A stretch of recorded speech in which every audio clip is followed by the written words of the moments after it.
자, 오늘 히브리서 강해는 1장 1절부터 10절까지 있는 말씀을 가지고 하나님의 영광의 광채시라 라는 그런 주제로 우리가 하나님의 말씀을 듣도록 하겠습니다. 영어로는 Who being the brightness of his glory 라고 제목을 했고요. 우리 하나님 말씀 같이 볼게요. 제가 한 절 읽고 여러분도 한 절 읽고 교독하겠습니다. 그리고 마지막 10절은 우리 함께 봉독하겠습니다. 옛적의 선지자들로 여러 부분과 여러 모양으로 우리 조상들에게 말씀하신 하나님이 이 모든 날 마지막에 아들로 우리에게 말씀하셨으니 이 아들은 만유의 후사로 세우시고 또 저로 말미암아 모든 세계를 지으셨느니라. 이는 하나님의 영광의 광채시요 그 본체의 형상이시라. 그의 능력의 말씀으로 만물을 붙드시며 죄를 정결케 하는 일을 하시고 높은 곳에 계신 위엄의 우편에 앉으셨느니라. 저가 천사보다 얼마만큼 뛰어남은 저희보다 더욱 아름다운 이름을 기업으로 얻으심이니 하나님께서 어느 때에 천사 중 누구에게 네가 내 아들이라 오늘날 내가 너를 낳았다 하셨으며 또 다시 나는 그에게 아버지가 되고 그는 내게 아들이 되리라 하셨느뇨. 또 맏아들을 이끌어 세상에 다시 들어오게 하실 때에 하나님의 모든 천사가 저에게 경배할지어다 말씀하시며 또 천사들에 관하여는 그는 그의 천사들을 바람으로 그의 사역자들을 불꽃으로 삼으시느니라 하셨으되 관하여는 하나님이여 주의 보좌가 영영하며 주의 나라의 홀은 공평한 홀이니이다. 내가 의를 사랑하고 불법을 미워하였으니 그러므로 하나님이 곧 너의 하나님이 즐거움의 기름을 내게 부어 내 동료들보다 승하게 하셨도다 하였고 또 주여 태초에 주께서 땅에 기초를 두셨으며 하늘도 주의 손으로 지으신 바라. 아멘.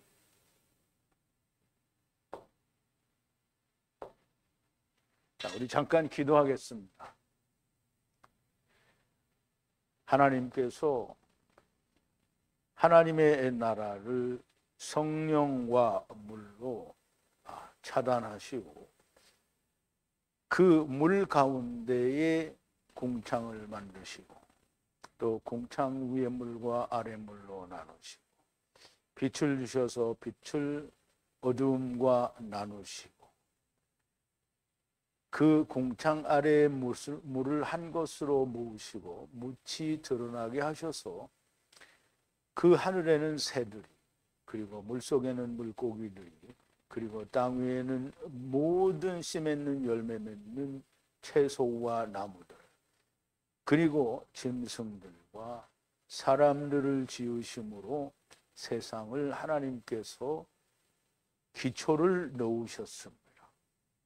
아버지 하나님, 이 하나님께서 이 세상을 어떻게 운용하시고 어떻게 섭리하시는지에 대하여 우리가 여러 성경들을 통해서 배우는데 이제 하나님을 믿다가 다시 유대교로 개종하는 많은 유대인들을 향하여 하나님의 사자가 기록한 히브리서를 우리가 공부하게 됩니다.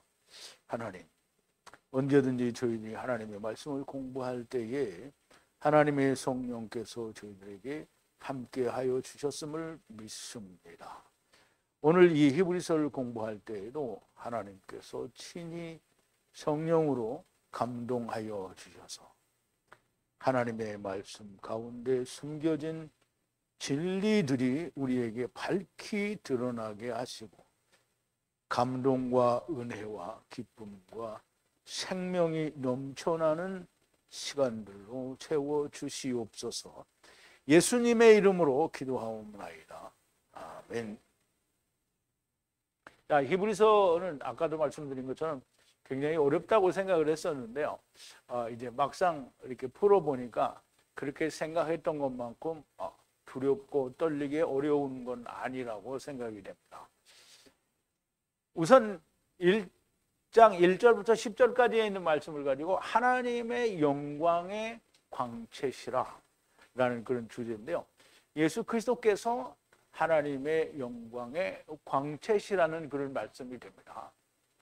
자, 이제 우리가 자세하게 1장 1절에 있는 말씀들을 풀어 나가기 전에 먼저 히브리서에 대한 개요 혹은 소개를 좀 먼저 드리려고 하는데요. 그래서 이끄는 이야기라고 했는데요. 먼저 히브리서의 기록 연대를 우리가 찾아보면 대개 신학이 이야기하기로는 64년, 그러니까 주후 64년 이후에 기록이 된 거다라고 얘기를 하는데요. 이 사도 바울이 순교를 당하기는 66년이나 67년에 순교를 당했다라고 그렇게 이제 역사가들은 얘기를 하죠. 자, 어떤 경우에는 64년보다 훨씬 후에 기록이 되었다라고 하는 그런 설도 있고요. 또 저자에 대해서는 정말 많은 견해가 있습니다. 히브리서 기자가 이걸 기록을 하면서 이 기록한 자가 나 누구다라고 말을 안 했기 때문에 이게 누가 저자인지 잘 모릅니다. 그래서 그 안에 나타난 문체나 또는 사용한 어떤 그 특정한 문구들을 통해서 누가 기록했을 거다라는 추정은 가능한데요. 신학에서는 사도 바울이 기록했다라는 것을 거의 다 지지를 합니다. 그런데 많은 학설들이 바나바 혹은 사도 바울의 주변에 있던 사람들, 즉 다시 말하면 디모데나 실라나 무슨 다른 브루스길라나 뭐 이런 아볼로나 뭐 이런 많은 사람들이 저자일 수 있다라는 그런 말을 하게 됩니다. 그런데 오리겐이라는 그 초대 교부 중에 한 사람은 이 사람은 사도 바울이 썼다라는 거를 지지를 해요. 그런데 확실치 아니하므로 누가 기록했는지는 하나님만이 아신다 이렇게 이야기를 했습니다. 아무튼 신학과 교회는, 그러니까 학설과 교회는 히브리서는 사도 바울이 기록했다라고 지지를 하고 그렇게 설명을 합니다. 그리고 내용에도 보면 사도 바울이 그의 서신서에 사용했던 문체들이 여러 번 나오고요.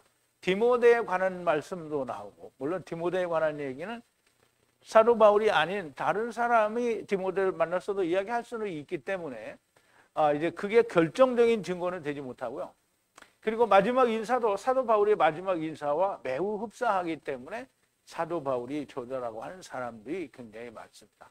그러나 교회는 사도 바울이 저자라는 말을 지지하면서도 확실치는 않다라는 말을 항상 끝에 붙이게 됩니다. 그런데 모든 신약 성경은 다 헬라어로 기록이 되어 있는데요. 그런데 그 내용은 히브리인들의 그 율법을 히브리어로 이해하지 못하면 설명할 수가 없는 내용입니다. 그러므로 이 헬라어로 이거를 쓰는 사람은 히브리어에 대해서도 정통한 사람이에요. 그중에서 특히 율법에 대해서 정통한 사람이어야 되고요. 그것을 헬라어로 옮길 때 말하자면 거의 자기의 본국어 같이 사용할 수 있는 그런 사람이 헬라어로 번역을 한 것으로 그렇게 보여집니다. 그래서 히브리어도 능통하고 헬라어도 능통한 사람은 그때 당시에 많이 있을 수가 있어요. 왜냐하면 헬라 제국에 거의 식민지 비슷하게 사는 기간도 길고요. 그리고 헬라 지역에 모든 문화가 형성이 되어 있기 때문에 그 당시에는 헬라어를 정말 많이 썼습니다. 자, 그 중에 한 사람이 사도 바울이기도 하고요. 또 바나바도 레위 지파 사람이고 히브리어에 능통하고 또 헬라어에도 능통한 사람이라고 볼 수 있고요. 물론 바나바와 바울을 제외하고도 다른 유대인들도, 이제 우리가 사도행전 처음에 보면 헬라파 유대인들이 있잖아요. 그러면 이런 사람들은 유대인들은 자기 나라 언어를 버리지 않습니다. 그래서 히브리어도 정통하고 헬라어도 정통한 사람들이 많이 있었을 거예요. 그런데 위에 있는 예루살렘에서 모세에게 하나님께서 주신 그 모든 말씀들을, 그 비밀들을 다 받아왔다라고 하는 사도 바울이야말로 이 히브리서를 기록한 근거가 너무 명확한 사람이 아니겠냐. 저는 이제 그렇게 생각을 합니다. 그래서 그렇게 사도 바울이다라고 단정지어서 말을 할 수도 있지만 여전히 연대라고 하는 것이 좀 걸리적거리는 문제가 되기는 합니다. 그래서 우리가 히브리서를 공부를 하면서 하나하나 과연 이게 사도 바울이 썼을까 하는 거, 또 누가 썼을까 하는 걸 한번 좀 생각하면서 공부하면서 확인을 해볼 수 있게 되기를 이제 생각을 해봅니다. 근데 히브리서라고 이름을 한 이유는 이 편지를 받는 이 수신자들이 주로 히브리인들을 대상으로 했기 때문에 이제 히브리서라고 기록을 한 것 같은데요. 그런데 이제 히브리라는 말은 우리가 창세기에서 배웠죠. 그 보디발 장군의 아내가 요셉을 미혹을 하면서 요셉이 도망가니까 자기 남편한테 그 이브리인이라고 하죠. 이브리가 히브리인데요. 이브리인은 강을 건너왔다라는 얘기를 하는데요. 강을 건너오지 않은 자는 없으니까 표면적으로는 유대인들이기는 하지만 모든 강을 건넌 자에게 하는 말이 히브리서라고 우리가 그렇게 설명을 할 수가 있겠습니다. 자, 히브리서에 기록하게 된 배경은 복음에서 율법으로 돌아가는 사람들을 향해서 기록을 하게 된 겁니다. 우리가 한 절 한 절 공부하면서 좀 알아보도록 하죠. 자, 1절인데요. 옛적에 여러 가지 많은 방법으로 선지자 안에서 우리 조상들에게 말씀하신 하나님께서라고 했는데요. 우리가 원문을 좀 보죠. 여러 가지로 가지각색의 모는 모양으로라는 얘기죠. 그리고 많은 방법으로 오래전에라고 하는데요. 이거는 케뎀이라는 단어를 번역한 겁니다. 그래서 케뎀은 고우된다라는 말인데요. 케뎀에는 제일 먼저 나오는 게 누구죠? 에덴 동산이 제일 먼저 나오죠. 에덴 동산이 나오는 것과 동시에 하나님께서는 땅의 모든 기초를 두신 것이 전제가 돼야 됩니다. 그래야 에덴 동산을 이야기하게 되죠. 그래서 여러 가지로 많은 방법으로 케뎀에 하나님이 말씀을 하셨어요. 누구에게? 아버지들에게, 그러니까 조상들을 말하는 거죠. 예언자, 선지자 안에서, 선지자들을 통해서 자기의 조상들, 이스라엘의 조상들에게 여러 가지 또는 여러 다른 방법으로 말씀을 하셨다는 거예요. 무슨 말씀을 하셨어요? 예수 그리스도에 대해서 말씀하셨다는 거예요. 복음에 대해서, 생명에 대해서 말씀하셨다는 거죠. 자, 옛적이라는 말은 케뎀이어서 이제 태초라고 우리가 이야기할 수 있는데요. 여러 가지 많은 방법으로 선지자들 안에서 조상들에게 하나님께서 조상들에게 말씀하셨어요. 그럼 뭘 말씀하셨어요? 물론 우리가 예수 그리스도라고 말할 수 있지만 그 예수 그리스도는 뭐예요? 구약에서는 약속이에요. 약속. 여러 가지 많은 방법들로 말씀하셨어요. 그럼 여러 가지 많은 방법들이라는 게 뭐냐면 우선 창세기 1장부터 4장까지에 있는 말씀은 천지 창조와 타락, 그리고 어디서부터 우리가 왔고 우리가 무엇을 해야 되는지, 그리고 4장에서는 뭐라 했어요? 예수님이 세상에 오셔서 이렇게 될 것을 설명했잖아요. 그죠? 그러므로 1장부터 4장에서 이미 모든 것을 전체적으로 다 예언하여 말씀하셨고요. 5장부터 9장에는 무지개 언약을 주시기 위해서 다시 또 한 번 노아 때의 모든 사람들이 방주로 구원을 얻고 가탄들이 나오고, 그 다음에 또 물에 빠져 죽은 이들이 어떻게 해요? 가돌들이죠. 그들이 예수 그리스도의 영의 다시 사심과 함께 부활의 생명이 증거되어지게 되죠. 그리고 10가지의 심판을 통해서 애굽에서부터 해방되는 것이 보여지고, 그리고 거기서 나와서 또 광야에서 약속을 받고 모세의 율법대로 가나안 땅을 향해서 가면서 성막을 보여주시죠. 성막을 가지고 하나님과 함께 가나안 땅으로 가는 여정을 보여줍니다. 홍해를 건너고 광야에서 하나님께서 가나안 땅으로 인도하시는 것을 보여주셨고요. 그 과정에서 성막도 주시고 가나안까지 성막을 가지고, 즉 하나님과 함께 가나안 땅으로 이동을 하면서 하나님께서 모든 것을 다 말씀하셨습니다. 그리고 이제 가나안 땅에 들어가서는 주님이 오실 때까지 상당히 오랜 기간을 이제 기다렸는데, 그리고 마지막 날은 예수 그리스도가 오신 그때부터 마지막 날이 되는 거예요. 아들로 말씀하셨어요. 그럼 이제까지 여러 가지 선지자들을 통해서 여러 가지의 방법으로 다른 어떤 연유로 다 설명을 해서 왔는데, 이제 마지막에는 아들로 하나님의 말씀을 마친 거예요. 아들로 말씀하셨다는 거예요. 자, 그래서 2절인데요. 이 모든 마지막 날 위에 아들 안에서 우리에게 말씀하셨으니, 조상들에게 말하는 게 아니에요. 우리에게 말씀하셨다는 거예요. 그를 만유의 상속인으로 두시고 영원을 바라하셨느니라. 만유는 만물을 말하죠. 만물의 상속인이에요. 그러면 만물을 소유할 상속자라는 말이죠. 상속인으로 두시고 영원을 바라하셨느니라.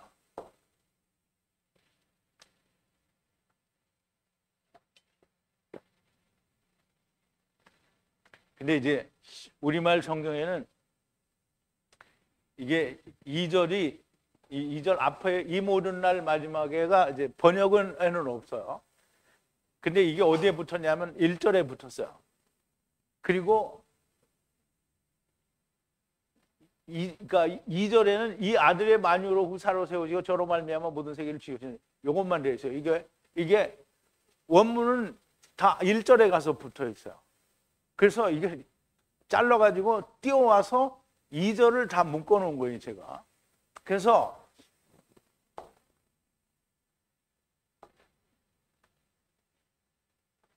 마지막 날에, 이들의 마지막 날에 우리에게 이야기하셨다는 건 하셨다는 건데, 누구 안에서? 아들 안에서. 이 모든 날 마지막에 아들 안에서 우리에게 말씀하셨다니. 그럼 이제 아들은 약속의 끝이잖아요. 그러니까 아들이 왔으므로 그 모든 것이 이제 끝났다라는, 완성이 됐다라는 얘기고요. 그리고 그 아들을 두었어. 숨했다는 말이에요. 어디에? 모든 만물의 상속인으로 두시고 영원을 바라하셨다. 그럼 이제 상속인으로 두시고 그 상속자가 모든 걸 다 받아서 영원으로 들어갈 거다라는 얘기를 하는 거예요. 그러면 이제 주님이 오셨으니까 주님이 모든 걸 다 가지고 영원으로 들어갈 거예요. 그 영원은 뭐 지금도 영원이고 그때도 영원이지만 영원으로 들어갈 거예요. 그러면 예수님이 오셨으니까 마지막에 시작이 됐잖아요. 그러면 그때도 끝나고 또 뭐가 와야 돼요? 메시아 왕국이 와야 되죠. 그리고 또 삼켜지는 일이 있어야 되니까. 그런 모든 것을 주님 안에서 이미 그러니까 주님이 일단 오셔서 죽었다가 사시면은 모든 건 이루어진 거예요. 다만 늦어지는 이유는 사람들이 와야 될 사람들이 있고 와야 될 사람들이 믿거나 믿지 않거나 하는 일이 계속 있기 때문에 그렇게 영원으로 바라하셨느니라 라고 전제가 되어 있는. 자, 태초부터 있었던, 이거 다 봤죠? 이제 봤어요. 태초부터 있었던 모든 하나님의 말씀하신 것을 그 모든 것의 마지막 날 위에 약속하신 그 아들 안에서 모든 말씀을 이루신다라는 말씀을 하시고 그를 만유의 상속인으로 두시고 영원을 바라하셨다라는 말씀입니다. 이게 참 쉽지 않은 말씀인데요. 이 아들 안에서 모든 만물이 영원으로 발화될 것이라는 그런 말씀을 하시는 거예요. 그래서 이 상속자 안에서 들어가면 모든 자가 다 상속자가 된다는 거죠. 우리가 갈라디아서 1장 4절부터 7절에 보면 아들이면 너희가 이제는 유업을 이을 자다라는 얘기는 하죠. 또 갈라디아서 4장 1절인데요. 또 내가 말하노니 유업을 이을 자가 모든 것의 주인이라 어렸을 동안에는 종과 다름이 없어서 그 아버지의 정한 때까지 후견인과 청지기 아래에 있나니 이와 같이 우리도 어렸을 때 이 세상 초등학문 아래에 있어서 종로를 하였더니 때가 참에 하나님이 그 아들을 보내서 여자에게서 나게 하시고 율법 아래 나게 하신 것은 율법 아래에 있는 자들을 속량하시고 우리로 아들의 명분을 얻게 하려 하심이라. 너희가 아들인 고로 하나님이 그 아들의 영을 우리의 마음 가운데 보내서 아바 아버지라 부르게 하셨느니라. 그러므로 네가 이후로는 종이 아니요 아들이니 아들이면 하나님으로 말미암아 유업을 이을 자니라. 그럼 상속자가 된다는 거죠. 같은 상속자가 된다. 그럼 이제 여기 여러분 때가 참에 여자에게서 율법 아래 나게 하신 거라는 말은 다른 자들을 속량하기 위해서라고 했죠. 그러니까 이제 그 부분을 여러분이 마음에 두시면서 다음 얘기를 또 생각하시기를 바랍니다. 자, 3절인데요. 그는 영광의 광채시요. 그러면 이제 그의 영광의 광채시고 본체의 형상이시라. 그가 만유를 담당하사 그 말씀과 그의 권능에 의해 우리의 죄를 스스로 정결케 하시고, 스스로는 본인 스스로니까 우리가 우리 스스로가 아니라 주님이 주님 스스로 정결케 하시고 높은 곳의 위엄의 오른편에 앉으셨느니라. 자, 그 영광의 광채라는 말은 빛이라는 말이에요. 영광의 빛이라는 말인데요. 그리고 본질 혹은 실체의 형상이시라라는 뜻이에요. 여기는 이제 조각이나 무슨 이런 걸 얘기하는데 형체로 나타났다는 말이고요. 본질이 형상. 그리고 그가 만유를 이제 운반한다 또는 그걸 감당한다라는 말인데요. 그 말씀, 자기의 권능의 말씀에 의해서 우리의 죄를 정결하게 만드시고 그런 높은 곳에 있는 위엄, 그러니까 높은 곳은 하나님의 나라를 말하고요. 거기에 있는 위엄은 전능하신 하나님을 말하고요. 오른편 안에 앉아 계신다는 거예요. 그러면 이제 우리가 이 말씀들을 조금 이제 이해를 해야 되는데요. 하나님의 영광의 광채라는 말은, 영광의 광채는 우리가 예수 그리스도가 다시 사신 거가 영광이라고 했죠. 근데 그 영광의 광채가 예수 그리스도께서 이제 죽었다가 사시는 일이 일어나기 전에 변화산에 가면 주님의 얼굴이 해같이 빛났다라고 하는 얘기가 있는데요. 그래서 이 하나님의 영광의 광채는 변화산에서 해같이 빛나는 모습일 수도 있으며 빌립보서나 골로새서에서 보이지 않는 하나님의 형상이다라고 말하는, 또는 본체시나 동등될 것으로 여기지 아니하시고라는 이런 말씀 안에 있는 것이 이제 우리가 영광의 광채시다 또는 본체시다, 이런 본체의 형상이다라는 말로 우리가 이해를 할 수 있는데요. 자, 마태복음 17장에 보면 엿새 후에 예수께서 베드로와 야고보와 그 형제 요한을 데리시고 따로 높은 산에 올라가셨더니 저희 앞에서 변형되사 그 얼굴이 해같이 빛나며 옷이 빛과 같이 희어졌더라 그랬어요. 그래서 이제 이걸 일단 보기는 본 거잖아요.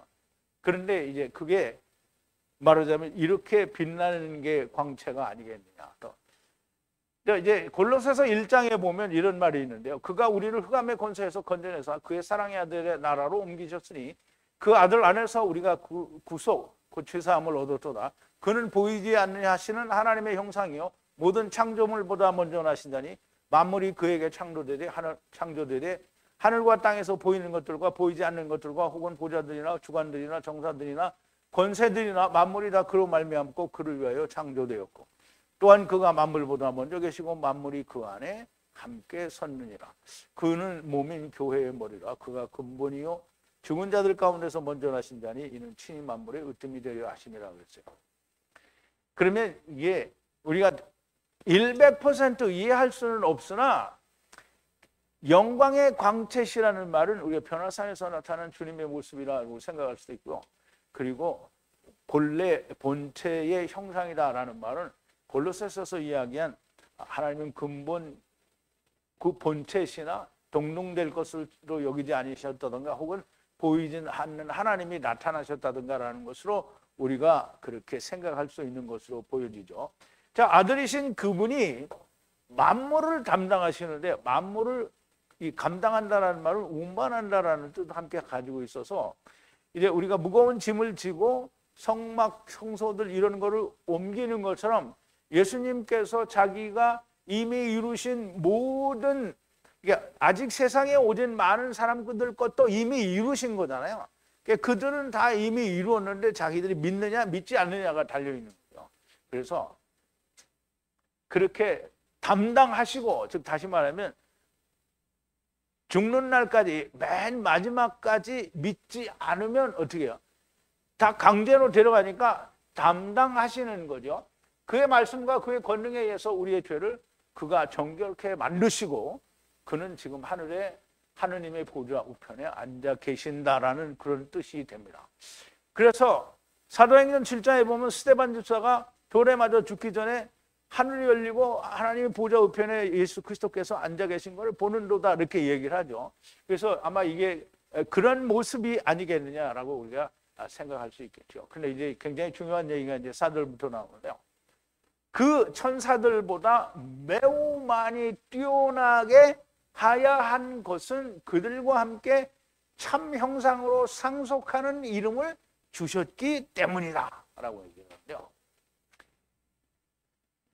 자, 이제 우리말 번역은 저가 천사보다 얼만큼, 근데 이 얼만큼은 천사보다 뭐 조금 더 낫다 이게 아니고요, 얼만큼 이거예요.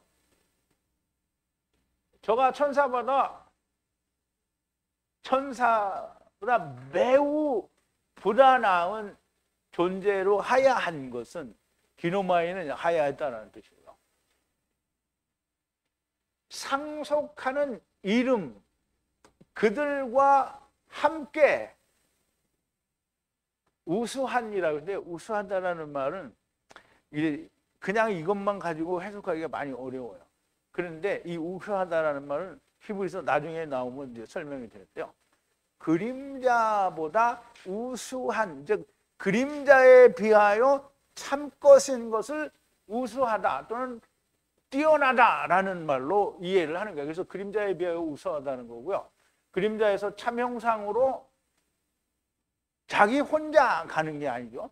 자기가 이루었어요. 그러면 자기가 이루었으니까 천사들과 함께 가는 거예요. 그러면 하늘에 있는 천사들과 함께 가겠어요? 땅에 타락한 천사들과 함께 가겠어요? 타락한 천사들과 함께 가는 거죠. 그러니까 여기서 천사들은 뭐예요? 택함을 받은 천사들을 말하는 거예요.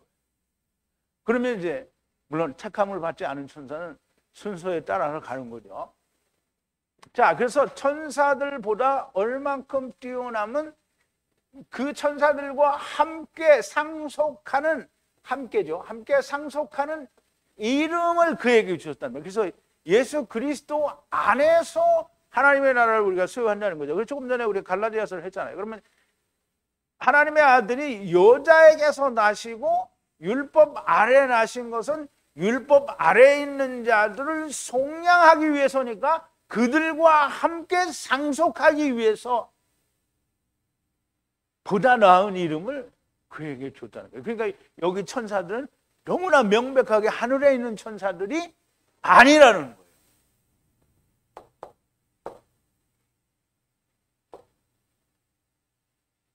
자, 우선 천사들에 대해서 좀 알아야 되는데요. 이미 수도 없이 말씀을 드렸고요. 이해를 못하면 이 성경에 대하여 정말 바보 같은 말을 할 수밖에 없는 겁니다. 천사들은 범죄한 천사들을 말합니다. 여기 이제 하나님의 군대하고, 제가 그 밴드의 그 히브리서 강의 원고를 바꿨어요. 오늘 아침에 제가 고친 걸로 바꿔놨으니까 여러분들이 만약에 따로 빼갔으면 이거는 없는 거예요. 이게 나중에 다시 가서 가져가면 이거는 나와요. 자, 이제 보세요. 범죄한 천사들을 말하는데요. 유다서 1장 6절인데요. 천사들이요. 천사들, 어떤 천사들이냐? 자기들의 천사의 지위를 유지하지 않고, 언제? 태초에 자기들이 천사였는데 천사의 지위를 지키지 않고 남겨뒀어요. 뭘 남겨뒀어요? 오이케테리온, 자기의 하나님의 집을 버려두고 큰 심판의 날과 합하기 위하여 영원한 사슬에 매여서 어두움 아래 버려졌다는 거예요. 어두움 아래서 유지한다는 거예요. 그럼 거기서 뭘 지킨다는 거죠? 그럼 어두움 가운데서 우리가 뭘 하겠어요? 선악을 알게 하는 나무를 행하는 거죠. 그러면 범죄한 천사들, 타락한 천사들, 베드로 후서에서도 베드로도 분명히 얘기를 하는데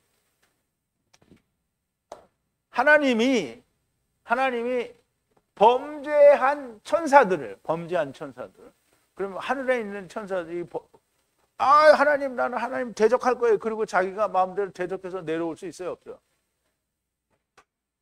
자기 마음대로 하는 게 아니에요. 그런데 그리스도 신화를 하는 사람들은 그렇게 마음대로 하는 거예요. 범죄한 천사들을 삼가지 않고, 그럼 용서하지 않았다라는 말로 우리가 번역이 되는데요. 어두움의 사슬을 지옥에 던졌다 그랬는데요. 이 지옥은 이 그리스도 신화에 나오는 그 이제 지옥이에요, 지옥. 죽음의 신이 있는 지옥인데 탈타로스라고 해요, 탈타로스. 근데 이건 그리스도 신화에 나오는 거를 누군가가 이 필사를 하면서 이게 음부나 셰올로 번역이 됐어야 되는데 이 사람들이 헬라어로는 지옥이라는 말을 제일 잘 표현할 수 있는 게 신화에 나오는 말이에요. 그래서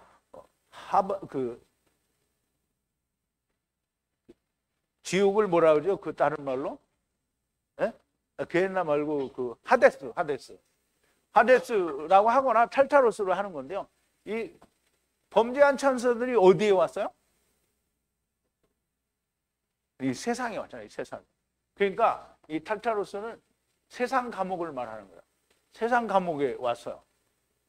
그리고 심판 때까지 넘겨줬어요. 지키게 이제 말해 심판 때까지 자기들이 할 일을 하는 거예요. 그냥 베드로도 이렇게 이야기하고요.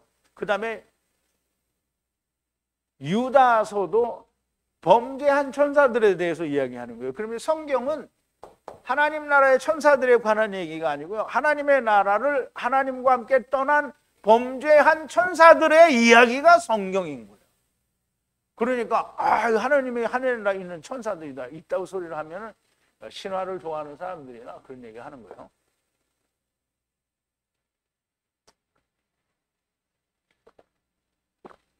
자, 성경은 처음부터 창세기 2장 1절에 우리를 하나님의 군대라고 얘기했어요. 자, 창세기 2장 1절인데요. 가라, 완성했어요. 완성. 하늘과 땅의 모든 군대를 완성했어요. 이 말은 무슨 말이냐면 하늘에 하나님이 군대를 놓는데 그게 별들이에요. 다 별들. 해와 달과 별들은. 그리고 그 별들을 하늘 아래 모든 세상의 백성들로 배분해 놓은 게 사람들이라는 거예요. 그러니까 하늘의 별들의 숫자와 땅의 사람의 숫자는 동일해야 돼요. 그런데 지금 당장 동일한 게 아니고요. 계속 오잖아요. 아직도 오고 있는 거예요. 그래서 하늘의 별들은 이미 뿌려졌고요. 만약에 누가 죽으면 그 별이 빛이 사라지는 거예요. 그런데 누가 태어나잖아요. 별이 반짝하는 거예요. 그래서 죽으면 빛이 사라지고요. 태어나면 반짝하는 거예요. 그래서 별이 졌다, 큰 별이 졌다. 큰 별도 있어, 다 별은 똑같아요. 근데 큰 별이 졌다. 그냥 이제 유명인들이 죽으면 큰 별이 졌다 그러는데 죽은 거예요. 그냥 죽은 거예요. 별이 진 거예요. 그래서 사람과 별은 숫자는 동일하다. 그래서 아브라함에게 하나님이 나타나서 내 후손이 하늘의 별과 같이 많으리라. 이 말은 너무 정확한 얘기인 거예요. 그럼 이제 보세요. 신명기 4장 19절에 보면 이런 말이 있는데요. 두렵건대 네가 하늘을 향하여 눈을 들어 이루어 성신 하늘 위의 군중. 하늘 위의 군중이에요. 군중이라는 말은 군대를 말하는 거예요. 이제 하늘 위의 군중, 곧 너희 하나님 여호와께서 천하 만민을 위하여 분정하신 것을 보고 미혹하여 경배하며 섬길까 하노라 그랬는데요. 자, 우리가 이제 이걸 좀 보자고요. 뭐뭐 하지 않도록이요. 야, 하늘로 눈을 들어 올려서 보고 에트 태양을 바에트 달을 그리고 바에트 별들을 보는데 그 별들은 모두 군대예요. 하늘의 군대란 말이에요. 별들이 해와 달과 별들이 하늘의 군대인데 쫓겨난 거예요. 추방당하고 쫓겨난 해와 달과 별들이 쫓겨났대요. 어디에서 쫓겨났죠? 이제 우리가 하나님의 나라라고 말할 수 있는데 일단은 세상으로 온 거잖아요. 태움에서 착 뿌려졌다는 얘기예요. 그래서 그거 엎드려서 경배하지 않도록 레헴으로 아바들이 하지 않도록. 왜냐하면 그 별들은 여호와 하나님께서 분리하여 분정하신 에탐 모든 백성인데 어디의 백성이냐? 하늘을 아래 바닥에 분정하신 백성들이라는 거예요. 그럼 하늘의 별과 사람은 같다는 걸 얘기하는 거예요. 이거 참 신명기 4장 19절에 이렇게 원어에는 이렇게 돼 있다는 거예요. 그러니까 하늘의 별들 여기 지금 이거 다 사람인데 무슨 천왕성이고 해왕성이고 명왕성 있어가지고 거기에 무슨 탐사선을 보내가지고 찍어오고 무슨 난리 보고지를 치냐고. 그러니까 이거 지금 성경을 정면으로 부정하는 거예요. 그러니까 부정하고 그걸 믿고 자빠졌어요. 그럼 그거 믿는 놈들이 만약에 믿으시는 분들이 죄송합니다. 믿으시는 분들이 이게 뭐 어떻게 천국 가겠어요? 못 가죠.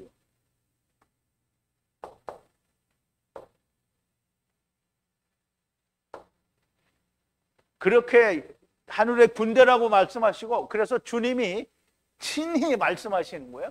너희가 위로부터 나지 않으면 하나님의 나라를 볼 수 없다라고 얘기하는 거죠. 자, 예수께서 대답하여 가라사대 진실로 내게 이르노니 사람이 거듭나지 아니하면 아니죠. 위로부터 나지 아니하면 하나님의 나라를 볼 수 없느니라 그랬어요. 예수님께서 가라사대 그에게 말씀하시길 누구죠? 니고데모에게 말씀하시길 진실로 너에게 말하노니 만약에 누구든지 위로부터 아노덴으로부터 낫지 않은 사람은 하나님의 나라를 볼 수가 없다. 위로 보세요. 이 하나님의 나라 우리가 하나님의 나라로부터 태움에 와서 하늘에 뿌려졌어요. 그게 다 군대란 말이에요. 그게 하늘의 군대잖아요. 그럼 땅의 군대하고 쪽수가 이게 숫자가 다 맞게 해놓으신 거예요. 그러니까 이미 다 뿌려놓고 올 자들을 다 뿌려놓은 거예요. 그러면 이제 우리가 그러면 날짜들은 다 어디에 있느냐? 하늘에 있지. 다 샤마임에 있는 거예요. 그럼 세상에 태어나면 그게 영에 들어오는 거야. 거기에. 그러면 그걸 네가 어떻게 하냐? 성경이 얘기하니까 알지 뭐 어떻게 알겠어요? 그 뭐 하느님이 나타나셔서 꿈속에 야 춘우야 이건 이렇게 얘기해 준 게 아니고 성경에 나와 있잖아.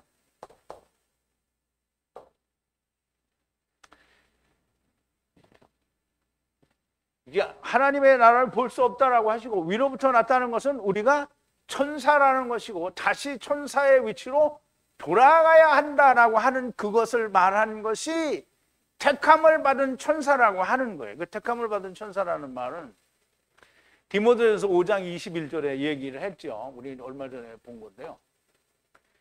하나님 앞에서 증거한다는 거죠. 주님 예수 그리스도 앞에서 증거하고요. 그리고 택함을 받은 천사들 앞에서 이런 것들을 지키고 그리고 선입관을 버리고 아무도 불공평을 따라서 행동하지 말라는 거잖아요.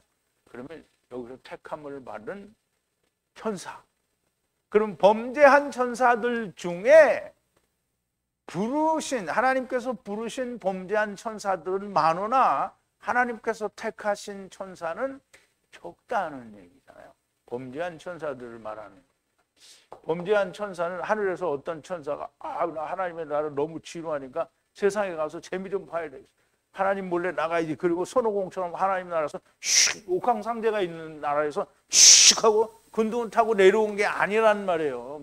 왜 신화를 그렇게 적고 손오공을 그렇게 성공에다 갖다 맞추려고 하냐고. 그래서 신화를 왜 성경에다 갖다 맞추려고 하느냐고. 하나님께서 성령으로 차단했잖아요. 그러니까 천사들이 여기 들어오려고 하면 어떻게 돼요? 성령을 부수고 들어와야 되죠.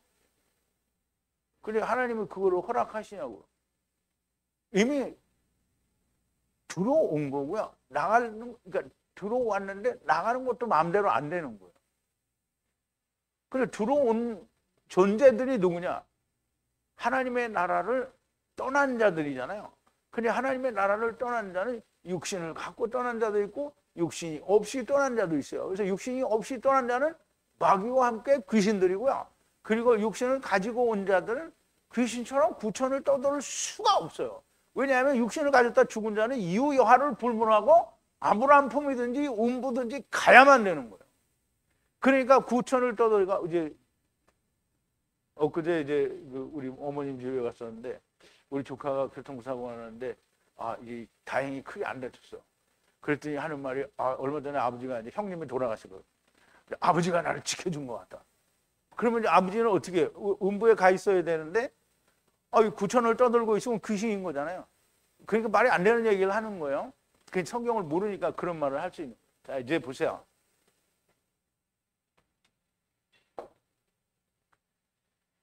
그러면 하나님의 천사들은 언제라도 자기 마음대로 하나님을 거역하고 하나님의 나라를 그 손오공 모양 근두운 타고 슉 날아오는 게 아니라고요. 이런 생각을 할 수 있는 인간이 신화를 좋아하는 인간들입니다. 하나님의 나라를 떠나는 것은 하나님의 허락이 없이는 떠날 수가 없고요. 하나님께서 세상에 보낸 타락한 천사들은 마귀와 그의 수하들 그리고 육신을 입지 않은 영들을 말하고요. 그리고 육신을 입고 선악을 악에게 하는 나무의 일을 하러 온 모든 인간들이 타락한 천사들입니다. 이들이 자기의 처소, 곧 하나님의 나라를 떠날 때에 벗어두고 온 그것이 자기들의 처소인 거예요. 우리가 돌려받아야 할 처소. 그것을 오이케테리온이라고 하는 거예요. 그래서 우리가 한번 영원한 집을 보죠. 자, 고린도후서 5장인데요. 만일 땅에 있는 우리의 장막집이 무너지면, 그럼 땅에 있는 우리의 장막집은 흙집을 말하는 거죠.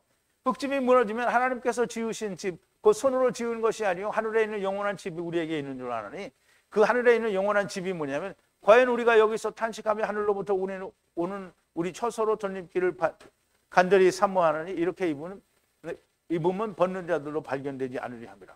여기서 말하는 처소는 똑같아요. 스톤코드 3613이고요. 오이케테리온이라. 그러면 유다서 1장에서 우리가 버리고 온 것을 우리가 다시 입어야 된다는 얘기를 고린도후서 5장 1절에서 10절까지에 있는 말씀에서 너무나 명백하게 설명을 해주거든요.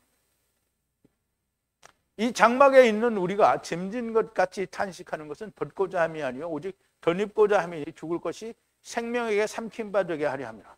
곧 이것을 우리에게 이루게 하시고 보증으로 성령을 우리에게 주신 이는 하나님이시라. 그럼 이걸 보증으로 우리에게 주시고 성령으로 우리에게 주시고 그 주신 이는 하나님이라는 거예요. 성령을 우리에게 주셨어요. 그러므로 우리가 성령을 받았으니까 죽은 사람은 어떻게 그러니까 주님이 오시기엔 죽으면 어디로 가요?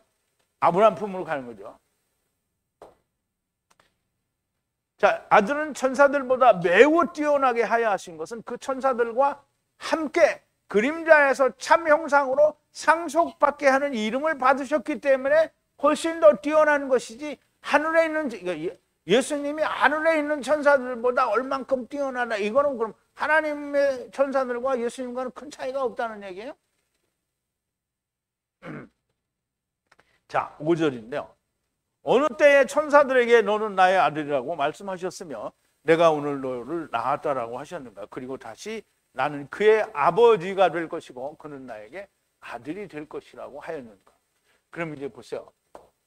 하늘에 있는 천사를 누구를 택해서, 하늘에 있는 천사 누구를 택해서 너는 내가 오늘 너를 낳았다 이렇게 얘기했어요? 그럼 오늘 내가 너를 낳았다 그런 사람이 누구예요? 예수님을 말하는 거죠. 그리고 너는 내 아들이 되고 그러니까 너는 너의 하나님이 되고 아버지가 되고 너는 내 아들이 되자. 이거 누구 보고 한 얘기예요? 예수님 보고 한 거죠. 그 예수님 안에 있는 사람은 다 이렇게 되는 거예요. 예수님 안에 있는 자가 누구예요? 다 예수 그리스도의 표상이신 첫사람 아담 안에서 온 모든 자가 이렇게 될 거라는 거예요. 그래서 하나님께서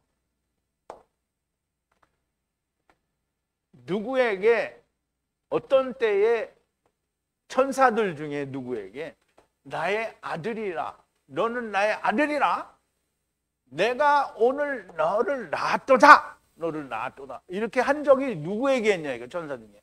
하늘에 있는 천사들에게 한 적도 없고요, 땅에 범죄한 천사들에게도 한 적이 없어요. 누구에게 했냐? 오실 예수 그리스도에게 그 얘기를 하는 거예요.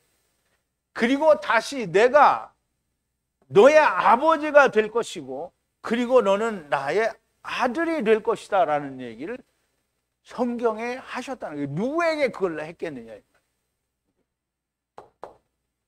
그럼 예수님에게 했잖아요. 그럼 예수님에게 했다라는 말은 그 예수 그리스도 안에서 모든 타락한 범죄한 천사들이 다 하나님의 아들이 될 거다라는 얘기를 지금 하는 거예요. 그러므로 우리가 천사들에 대한 이해를 하늘에 있는 천사들이 우리의 종이 되는 거 있다고 멍청한 소리를 하면 참 미련한 자가 되는 거예요. 자, 천사들을 하나님의 나라의 천사들로 상상하면 성경의 해석이 안 됩니다. 천사는 범죄한 천사들을 말씀하는 거고요, 그들을 구원하셔야 하는데 그들 중에서는 아무에게도 이 말씀을 줄 수 있는 자가 없어요. 그리고 데리고 오셨으니 데리고 오신 분이 다시 데리고 가야 하셔야 하기 때문에, 그러므로 오실 자가 오셔야 하는 건데, 그 오실 자에 대해서 오늘 내가 너를 낳았다라고 얘기하고 너는 내 아들이 되고 나는 너의 아버지가 될 거다라는 얘기를 하셨다라는 거예요. 그래서 우리가 오늘 내가 너를 낳았다. 창세기 시편 2편에 보면 어찌하여 열방이 분노하며 민족들이 호사를 경영하는 것, 세상의 군왕들이 나서며 관원들이 서로 꾀하여 여호와와 그 기름 부음 받은 자를 대적하며 우리가 그 맨 것을 끊고 그 결박을 벗어버리자 하도다. 하늘에 계신 자가 웃으시며 주께서 저희를 비웃으시리로다. 그때 분을 발하여 진노하사 저희를 놀래어 이르시기를 내가 나의 왕을 내 거룩한 산 시온에 세웠다 하시리로다. 내가 영을 전하노라. 여호와께서 내게 이르시되 너는 내 아들이라. 오늘날 내가 너를 낳았도다.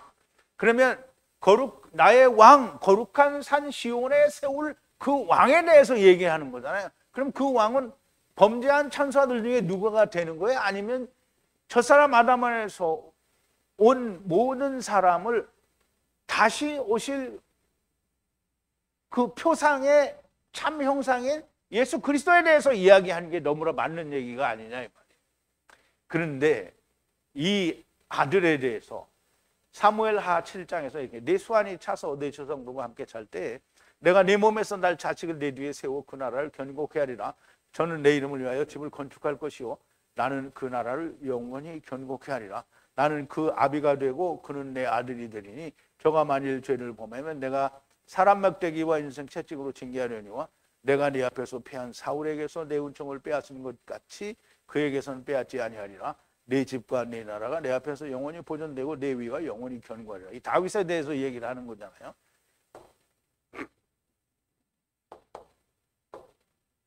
그러면 하늘의 천사들에 대해서 하시는 말씀이 아니라는 것을 우리가 너무나 명백하게 깨닫고 야다할 수가 있어야 됩니다. 자, 6절인데요. 그런데 마다들을 세상으로 다시 끌어오실 때 하나님께서 모든 사자들에게 그를 경배하라고 말씀하셨으니, 그럼 이제 보세요. 마다들을 세상에 다시 데리고 오실 때, 그럼 다시 온다는 말이에요. 주님 하나님께 갔잖아요. 그럼 다시 세상으로 들어올 때는 뭐예요? 재림이죠. 우선 그리스도 심판 때를 위한 재림, 그리고 다시 메시아 왕국이 시작이 되고 또 다시 공중 재림이 아닌 백보자 심판을 위해서 재림하시는 그때가 아니면요, 모든 천사들에게 그를 경배하라고 말씀하셨으며, 자 이제 보세요. 그런데 다시 어떤 때에 가져오실 때, 장자를, 첫아이를 세상으로 데리고 오실 때 말하기를 그의 모든 사자들이, 하나님의 천사들이 그를 경배하라. 그러면 이제 보세요. 모든 천사들은 첫째 부활에 들어갈 사람들이 모든 천사예요. 범죄한 천사는 아직 천사 아니에요.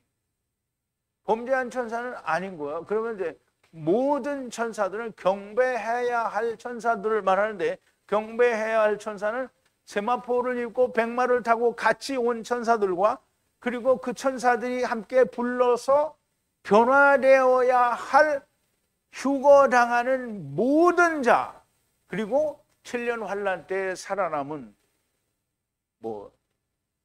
살아남은 자는 육신이 살은 거잖아요.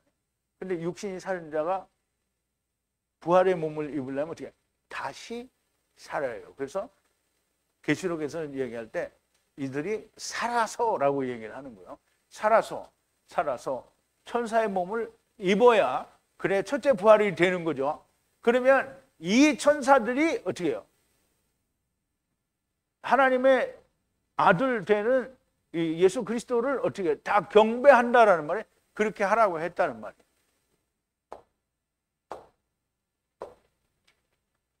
주님이 재림하실 때 모든 천사들에게 그를 경배하라 말씀하셨다는 것이고요.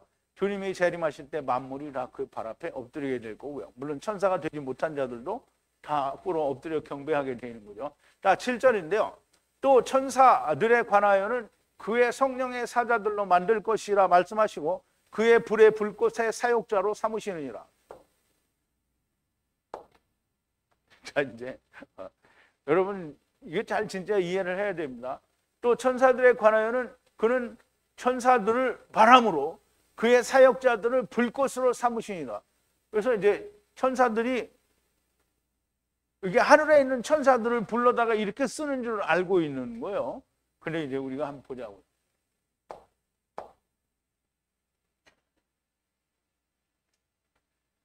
여기 이제 엔젤스라고 했어.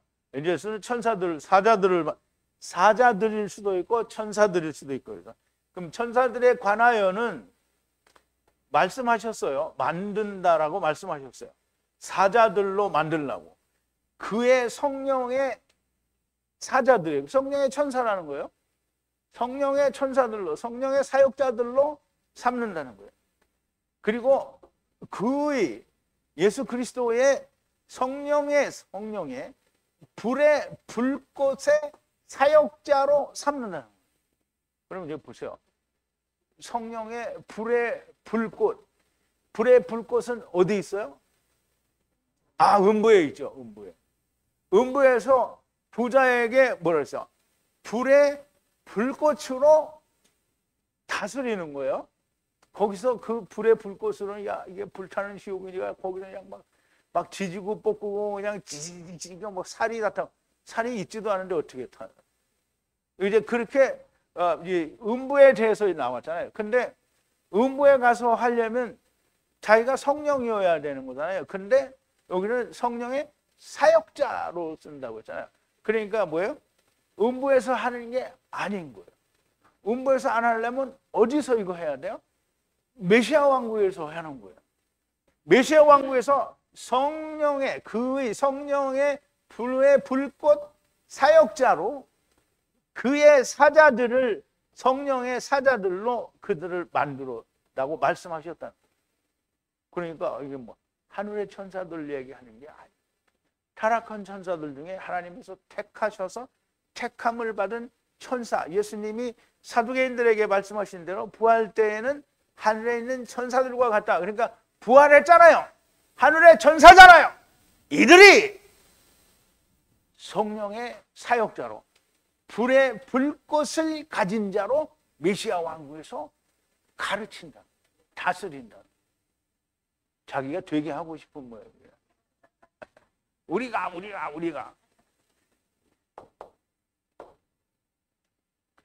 자, 디모데전서 5장 21절에서 말씀하시기는 택하신 천사들은 성령의 사자들로 만드실 것이며 그의 불의 불꽃의 사역자로 삼으신다는 말인데요. 메시아 왕국에서 그렇다라는 거예요. 자, 사도 바울이 불의 불꽃 형벌을 받는다라는 말씀을 해주셨으므로 음부에서는 성령님께서 하시는 것이지만 택하신 천사들이 할 수 있는 것은 메시아 왕국, 전년 왕국이 되는 겁니다. 너무나 명백한 천사는 범죄하였으나 택함을 받은 천사들을 말합니다. 택함 받지 못한 자들도 여전히 범죄한 천사인 겁니다. 자, 8절인데요. 그런데 아들에 관하여는 영원한 하나님 당신의 보좌요 영원한 의의 쉐베트요 당신의 왕국의 쉐베트이니다 라고 했는데요. 이 말은 이제 우리말 번역이 얘기하죠. 아들에 관하여는 하나님이여 주의 보좌가 영영하며 주의 나라의 홀은 공평한 홀이니이다 이렇게 번역을 했는데요. 약간 의미가 비슷한 부분도 있기는 하지만, 자, 그런데 아들에게 대해서는 당신은 하나님의 보좌요. 하나님의 보좌. 그 영원한 하나님의 보좌요. 영원하다는 말이 없죠. 그리고 의의 영원한 쉐베트요. 막대기라는 말이고요. 그리고 그대의 왕국의 홀이니라. 이 막대기라는 건 쉐베트는 홀이라는 말이에요. 왕이 가지고 있는 홀을 말하는 거죠. 그러면 이제 보세요. 이 왕국의 쉐베트인이다. 그러면 왕의 쉐베트가 하나님 나라에서는 하나님이 막대기를 짚고 내가 왕이다 이거 할 필요가 있어요, 없어요? 근데 어디서 필요해요? 메시아 왕국에서 필요해요. 천사들의 앞에서는 이야기했고 이제 아들에 대하여는 영원한 하나님의 보좌이고 영원한 의의 쉐베트이며 당신의 왕국의 쉐베트이십니다 라는 이 말은 앞에서 천사들이 왕같은 제사장으로 불의 불꽃으로 성령님의 사역자의 일을 감당하고 있으니 이 메시아 왕국에서 이들은 영원한 왕이시고 그 아들은 영원한 왕이시고 그의 쉐베트 홀이라는 겁니다. 너무 맞아떨어지죠. 자, 9절인데요. 네가 누구가? 예수님이 의를 사랑하고 악을 미워하였으니 이것에 의해서 네게 하나님의 기름을 붓고 하나님께서는 너의 기름 부음으로 너의 동료들이 함께 큰 기쁨이 되게 하셨도다. 자, 이제 이게 갈라디아서 이미 얘기했잖아요. 여자에게서 나시고 율법 아래 나게 하신 것은 율법 아래에 있는 자들을 속량하기 위해. 그럼 이제 하나님이 그 기름을 붓고 기름 부음으로 너의 동료들이 큰 기쁨이 되게 하셨다라는 거예요.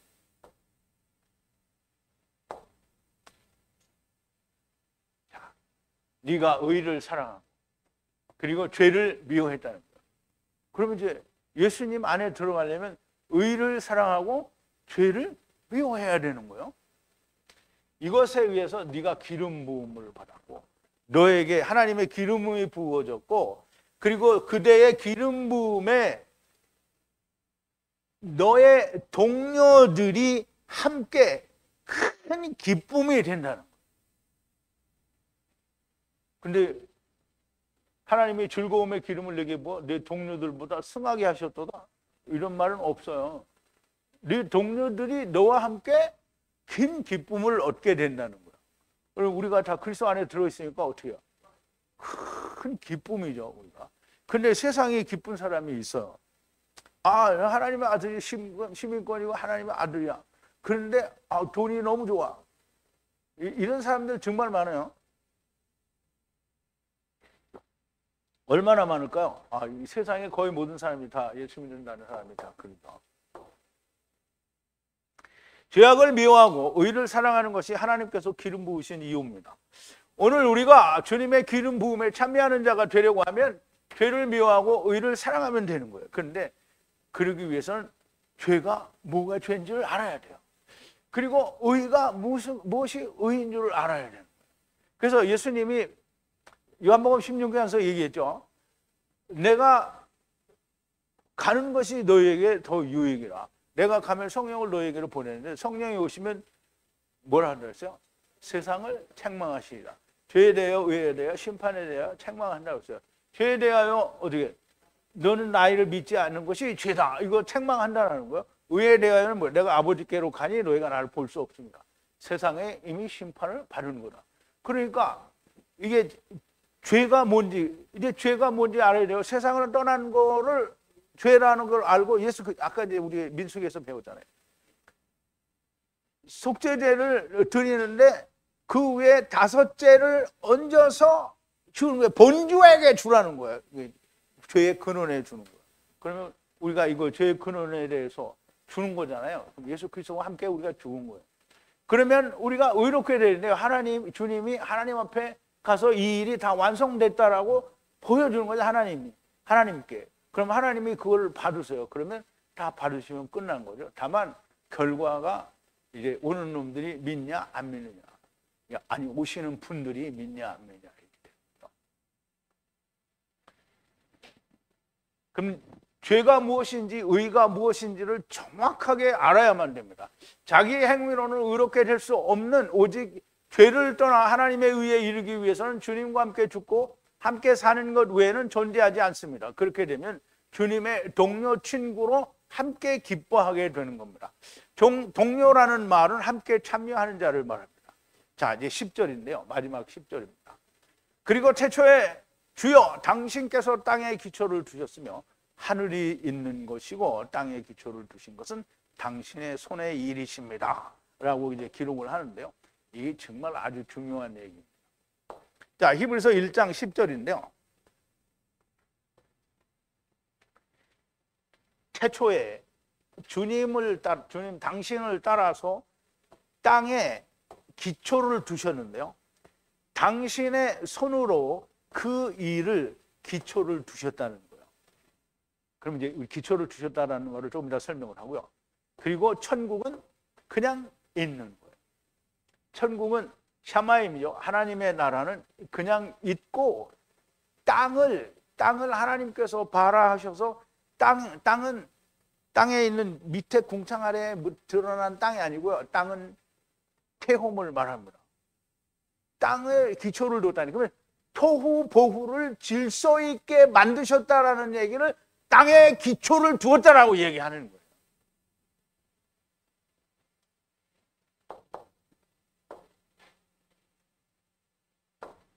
자, 우리가 일반적으로 생각하는 하늘과 땅, 창세기 1장 8절과 9절에 있는 그 하늘과 땅이 아니고요. 창세기 1장 1절의 설명입니다. 하늘은 그냥 있고 땅의 기초를 두신 거예요. 자, 창세기 1장 1절인데요. 태초에 하나님이 발화하셨어요. 에트 하늘로부터 바에트 땅을 발화하셨다라는 말이에요. 그래서 우리가 히브리서에서는 잘 확실하게 이해를 못할 수 있어요. 그렇지만 제가 이미 이사야서 45장 7절에 있는 말씀을 가지고 설명을 드리죠. 하나님이 어두움을 발화하셨고 악을 발화하셨다고 했어요. 그러므로 발화는 하나님이 발화하셨어요. 하나님의 나라로부터 땅을 발화하셨다는, 발화하셨다라는 말을 가렸다는 거예요. 그래서 땅은 에레치고요. 이 땅이 물이고, 이 땅이 태홈이고, 이 땅이 뭐예요? 흑암이고 그런 거예요. 자, 땅은 태홈이고, 흑암이고, 토후고 보후고 이 땅에 기초를 두셨다라는 것은 창세기 1장의 모든 바달, 이 창조를 이제 얘기하는 거예요. 그래서 우리가 창세기 1장 2절을 우리 한번 볼게요. 땅은 바헤 에레츠예요. 하야했는데 어떻게 해요? 공허하고 혼돈하게 하야했다라는 말이에요. 그런데 그것은 호셰크고 그 수면 위에, 즉 깊음 위에는 깊은 물이라는 뜻이죠. 그리고 하나님의 루아, 신은 운행하시니라. 수면 위에 운행하시니라. 그러면 이제 보세요. 에레츠가 태홈이고요. 태홈은 물이에요. 그러면 하나님이 창조하신 발화하신 물, 그게 에레츠예요. 그 에레츠 안에 궁창을 만드시고 궁창 위의 물과 아래 물로 나누시고 빛을 어두움과 함께 나누시고 그리고 빛을 낮이라 어두움을 밤이라 하시고 궁창 아래의 물을 한 곳으로 모이게 하셔서 묻이 드러나게 하셨어요.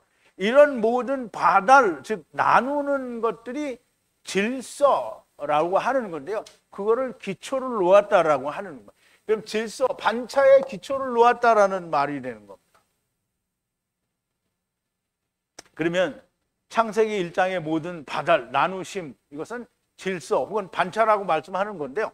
여기에 있는 우라노스, 곧 샤마임은 창세기 1장 1절에 샤마임을 말씀합니다. 그러므로 하늘이 그냥 있다는 거예요.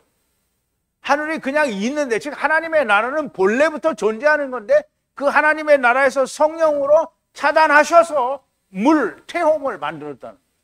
그리고 태홈에 있는 모든 질서, 지금 빛과 어두움을 나누시고 그 다음에 궁창 위에 물과 아래 물을 나누고 모든 것을 나누신 것이 그게 기초를 놓으신 거예요. 그럼 질서가 되었다라는 말이에요.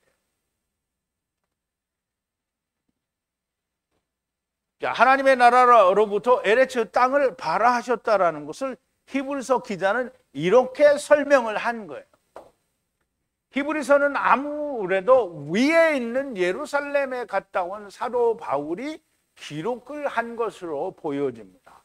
창세기 1장 1절을 하나님의 나라 샤마임은 그냥 있는 것이고 땅을 발화하셨다라는 것을 한 절에 이렇게 풀어서 설명하시는 것은 엄청난 비밀을 이야기해 주는 거예요.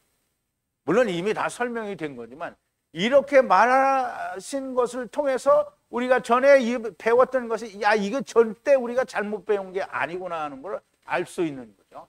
그리고 몰라서 그렇지 성경은 범죄한 천사들의 이야기를 기록한 것이지, 그러므로 세상에 온 사람들은 하나님의 영이 천사의 집 오이키테리온을 벗어두고 흑짐을 입은 것이고요. 이러한 모든 비밀을 다른 사람도 알 수 있으나 역시 사도 바울이라 보여집니다. 물론 연대가 좀 의심스럽기는 한데요.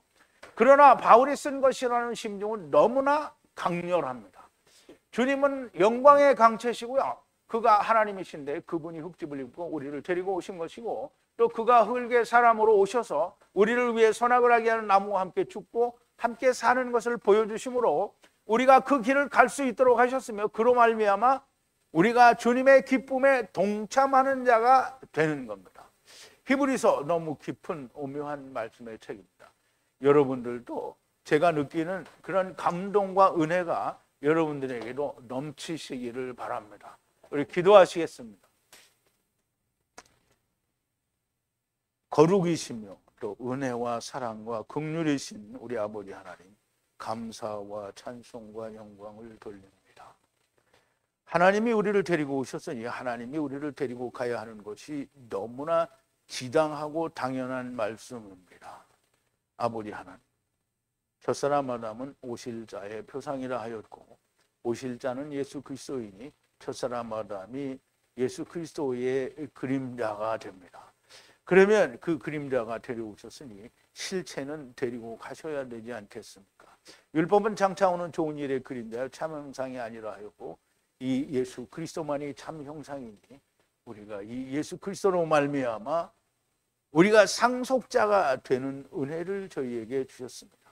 그러므로 예수 그리스도 안에서 우리가 모두 다 하나님의 아들들이 되는 놀라운 은혜를 주셨으니 우리가 아무도 이 말씀에 대하여 대적하지 말고 듣는 이는 다 주님과 더불어 함께 죽고 또 함께 삶으로 말미암아 하나님의 대적자가 아니라 아들로서 하나님의 모든 것을 상속받는 자가 되게 하여 주시옵소서.